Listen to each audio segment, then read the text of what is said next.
Assalamualaikum warahmatullahi wabarakatuh. Salam sejahtera buat kita semua. Kita bertemu lagi dengan pelajaran PPKN di kelas 8. Untuk kali ini akan dibahas bab 2, yaitu menumbuhkan kesadaran terhadap Undang-Undang Dasar Negara Republik Indonesia. Dan yang akan kita bahas adalah bagian A atau pertemuan pertama di bab 2, yaitu kedudukan dan makna pembukaan Undang-Undang Dasar Negara Republik Indonesia tahun 1945. Di bab 2 ini yang akan kita bahas adalah 1. Kedudukan pembukaan Undang-Undang Dasar Negara Republik Indonesia tahun 1945.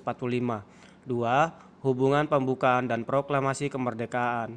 3. Pembukaan memuat pokok kaidah negara yang fundamental. 4. Makna alinea pembukaan Undang-Undang Dasar Negara Republik Indonesia tahun 1945.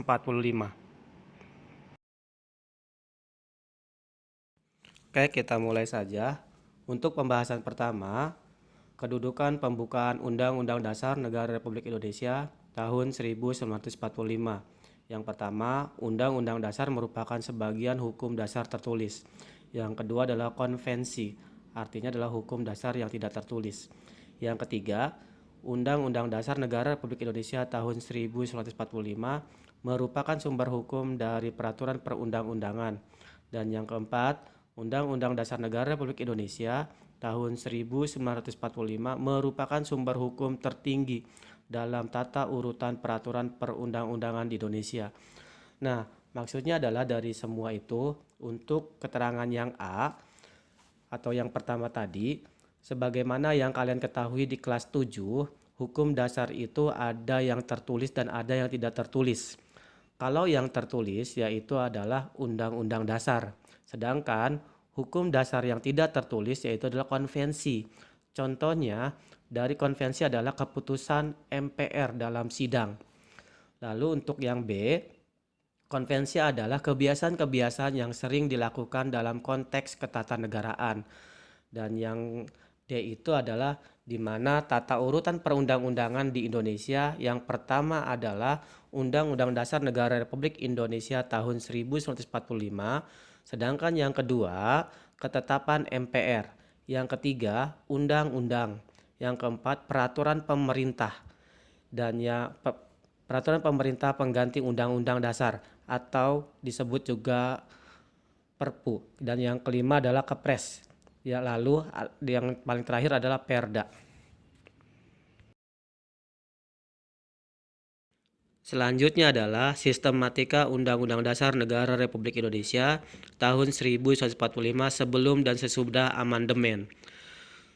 Undang-Undang Dasar Negara Republik Indonesia 1945 mengalami 4 kali amandemen, di mana sistematika kalau sebelum amandemen pembukaan, batang tubuh, dan penjelasan. Sedangkan sesudah amandemen yang pertama pembukaan, lalu dilanjutkan pasal dan pasal. Jadi kalau sesudah amandemen penjelasannya disebutkan dalam pasal-pasal. Pembahasan yang kedua adalah hubungan pembukaan dan proklamasi kemerdekaan. Yang pertama, maka yang terkandung dalam pembukaan merupakan amanat dari proklamasi kemerdekaan. Yang kedua, proklamasi kemerdekaan memuat 2 hal pokok, yaitu pernyataan kemerdekaan bangsa Indonesia dan tindakan yang harus segera dilakukan dengan pernyataan kemerdekaan. Dan yang ketiga, pada alinea 1 sampai dengan 3 merupakan uraian terperinci dari kalimat pertama proklamasi kemerdekaan. Jadi, makna yang terkandung dalam pembukaan merupakan amanat dari proklamasi kemerdekaan. Pembahasan yang ketiga adalah tentang pembukaan memuat pokok kaidah negara yang fundamental. Undang-Undang Dasar Negara Republik Indonesia tahun 1945 terdiri atas pembukaan dan pasal-pasal. Dilihat dari tertib hukum keduanya memiliki kedudukan yang berbeda. Pembukaan memiliki kedudukan yang lebih tinggi daripada pasal-pasal karena merupakan pokok kaidah yang fundamental. Adapun pokok kaidah yang fundamental yang terdapat dalam pembukaan Undang-Undang Dasar Negara Republik Indonesia tahun 1945 diantaranya 1. Pokok-pokok pikiran yang diciptakan dan diwujudkan dalam pasal-pasal Undang-Undang Dasar. 2. Pengakuan kemerdekaan segala hak bangsa. 3. Cita-cita nasional. Yang keempat, pernyataan kemerdekaan. Yang kelima, tujuan negara. Dan yang keenam adalah kedaulatan rakyat. Dan yang ketujuh adalah dasar negara Pancasila.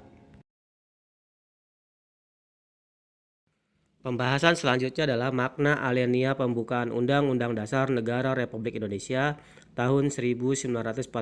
Alinea pertama, keteguhan dan tekad bangsa Indonesia untuk menegakkan kemerdekaan dan menentang penjajahan.